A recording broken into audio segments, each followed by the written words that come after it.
In this video, I go and take a look at this BMW. I use my scan tool to try to figure out what's wrong with it before making a significant investment and risk, and believe me, there is a lot wrong with it. The most obvious of all is these horrible rear brakes, which I replaced in this video, and I at least get the thing to a point where I can drive it and figure out all the other things I'm gonna have to do. Stay tuned to the channel and you'll see all the steps I take to make this thing as close to perfect as I possibly can. Welcome back, guys. It is 7 a.m. and today I'm headed out to look at a 2011 BMW 335i xDrive. It's funny, it's like the exact same BMW that I have. This one's just got like about 160,000 miles on it, where mine has 110. But currently it is listed that it doesn't run properly. They say it loses power, which I'm not quite sure what that means. It also sounds like it needs some brake work in the back. You can actually see in the pictures that one of the wheels is all like dirty from probably a grinding caliper or whatever. And then the battery is apparently dead. So I'm gonna go there, see if I can figure out, get a gauge on what is wrong with it. If I'm confident in my diagnostic, I will probably purchase it and see what I can do to fix it up. Here it is. It's in really good shape. Interior's in great shape. Exterior, there's no like, it's dirty, it's super dirty. Look at that wheel. Look at that rotor. That's just nasty.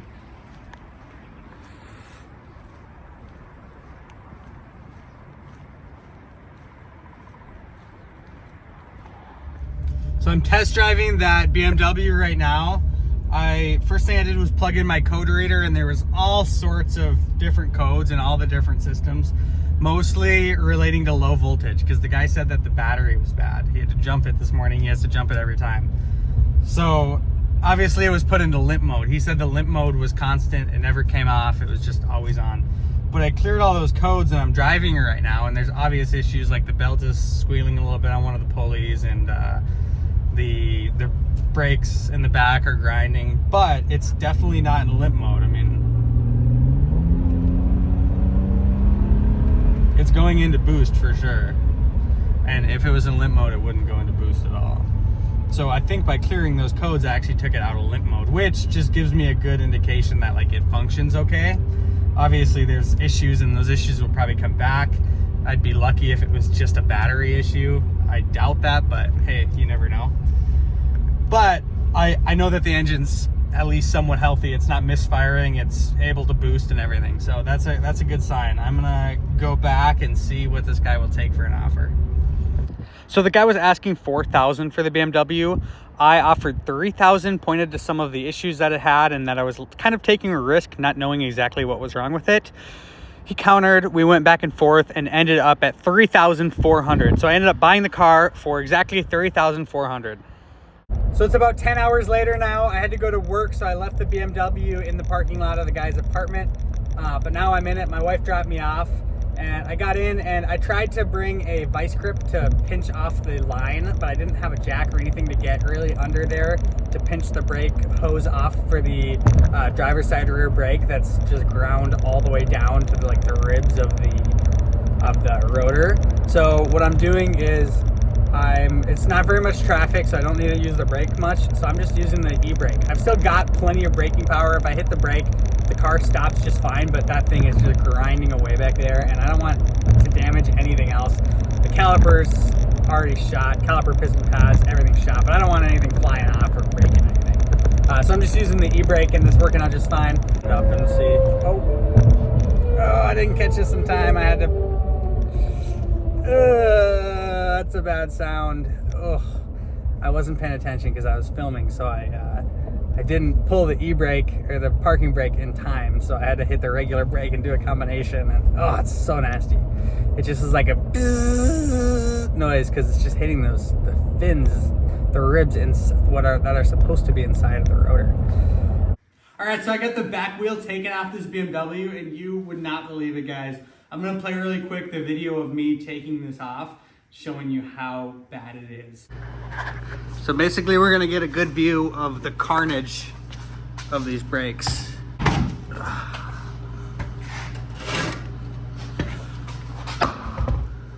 Oops, didn't mean to do that. Oh my gosh. Look at that. Look at that. That caliper has to be shot. I don't know how thick those are supposed to be, but I'm sure much thicker than what they are. I can't believe it. I can't believe this didn't wreck more stuff. Look at just how dusty the whole thing is in there.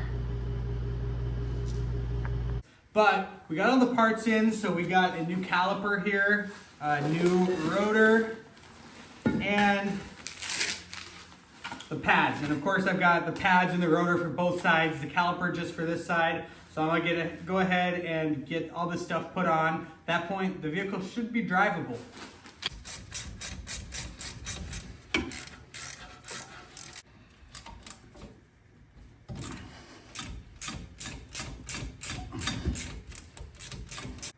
Oh my gosh. Guys, look at this. Look at this pad. Look at that pad. That's like brand new. Oh my gosh. Honestly, I think what happened was somebody went to replace these brakes and they didn't put the front one in. I'm almost positive. What the heck? I mean, sometimes something happens and the pad somehow ejects out, but there's just no way. I don't think that could have possibly happened here. Dang, somebody just didn't put it in. They didn't know what they were doing. That's crazy.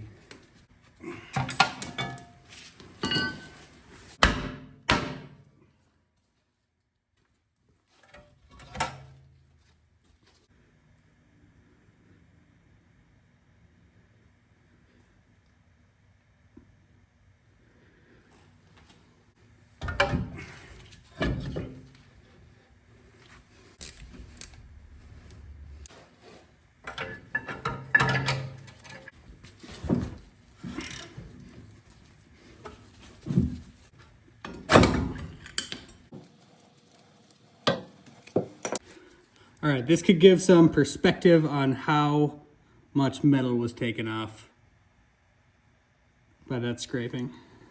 Honestly, less than I thought it would be, but still not a good situation.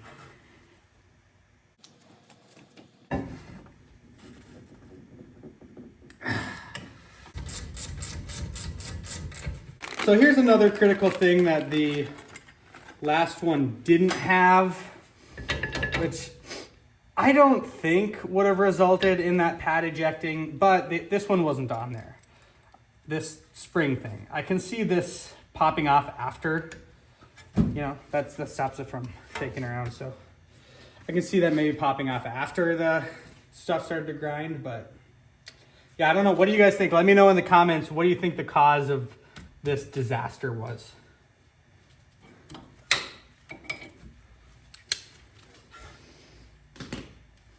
I almost forgot to put these little black plastic caps in every time. I always do that. But I've never actually forgotten fully. Take a look at the inside of this wheel. That is enough gunk to probably throw the wheel out of balance, honestly. It's just nasty. I'm kind of shocked at how well this is working, but I'm basically just putting some foaming degreaser on here, on this brush. And it honestly seems to come right off. Obviously getting in tighter spots will be more of a challenge, but I'm gonna focus just on the easy parts, take the win when I can.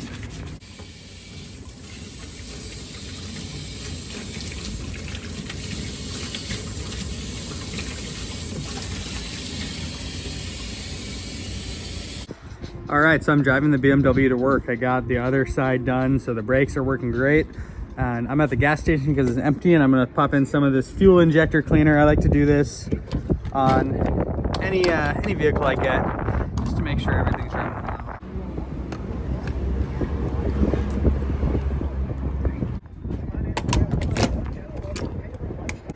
What's the big deal? So I'm driving in the BMW. The good news is there are no lights on the dash except for the brake light, and that is just because of the back brake pad wear sensor. I got in all the brake parts and I replaced them like you saw, but I didn't get the wear sensor in. That's going to be another few days, so I'll just pop that in, and that should take care of the brake light. But I did notice something else, and see if you can spot the issue here.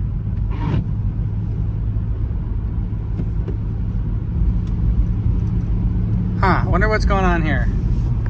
So looking at this wiper arm that was all messed up, this thing was literally just finger tight on here.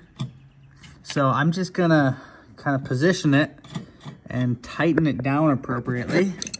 And I think that could fix the problem.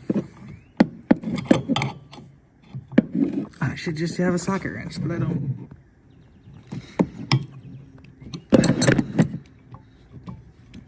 It's not spinning anymore. I think that'll do it.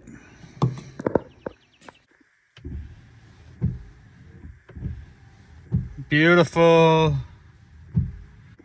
Okay, this thing is totally road worthy now. And when I say that, I mean it has brakes, it drives. In the next video, I'm gonna go underneath the hood, dive into lots of projects there, including replacing the intake manifold gasket, the oil filter housing gasket, the serpentine belt, and of course the alternator, because I believe that is what's making that horrible squeaking noise I was talking about. Every revolution of the belt is this horrible squeak, squeak, squeak, squeak. Once I get all those things underneath the hood done, including an oil change, I truly believe this thing will be a reliable, well put together beast. And at that point, we'll do a third video on getting it all cleaned up and making it look nice. If you like this type of content, purchasing cars, figuring out what's wrong with them, diagnosing them, and fixing them, please subscribe to the channel. I'll be doing a lot of stuff like this. I have a few other videos out already, as well as a lot of tutorial and how-to videos that I continue to put out. I'll be posting new content about every week. So please drop a comment if you've got any questions, like the video, and subscribe to the channel.